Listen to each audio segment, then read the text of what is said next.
Bro எல்லாத்தையும் எடுத்து ஒரு நிமிஷம் வெயிட் பண்ணு ப்ரோ.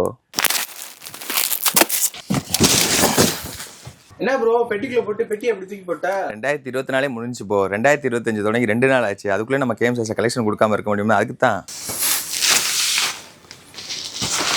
2025 கேம் சைஸில் நைட்டி செக்ஷனில் பார்த்தீங்கன்னா ஏகப்பட்ட கலெக்ஷன் வந்துருக்கு, இறங்கியிருக்குங்க. அது வருஷம் 2025 பிறந்து 2 நாள் கூட ஆகலை. அதுக்குள்ளே நம்ம கேம் சைஸில் 2025 மாடல் பூரா இறக்கிட்டாங்க. இன்னும் பார்த்தா 100கணக்கான மாடல் இருக்குது. பியூட்டி கம்பெனி உள்ள மாடல்ஸ் உள்ள பார்த்துருக்கீங்க. ஒவ்வொன்றும் ஒவ்வொரு பேட்டர்ன் இருக்கும். பூரா இனிமேல் டிஃப்ரெண்ட் டைப்பாக தான் இருக்குது வரை நம்மகிட்ட கிடைக்கும். இப்போ மாடல் பார்த்தீங்கன்னா பூரா frock model, churidar cutting model, neck embroidery, stone work பூரா இந்த மாதிரி தான் வந்திருக்கு. வீடியோவில் பார்த்துட்டு இருக்க மாடல் பார்த்தீங்கன்னா கம்மி தான் பார்த்துட்டு இருக்கீங்க. சைஸ் பார்த்தீங்கன்னா LXL, XXL, இப்போ XXL கூட நம்மளோட ஃப்ராக் டைப் அவைலபிளாக இருக்குது. ஸோ நீங்கள் கேம் சாரீஸ் வந்தீங்கன்னா 2025 நைட்டி கலெக்ஷன் ஃபுல்லாமே பார்க்கலாம். வந்து பர்ச்சேஸ் பண்ணிக்கோங்க. அப்படி வர முடியாதவங்க கீழே உள்ள நம்பர் பார்த்தீங்கன்னா உங்களுக்கு ஆன்லைன் நம்பர். நீங்கள் அந்த நம்பர் கான்டாக்ட் பண்ணி நீங்கள் ஆன்லைனில் கூட பர்ச்சேஸ் பண்ணிக்கலாம்.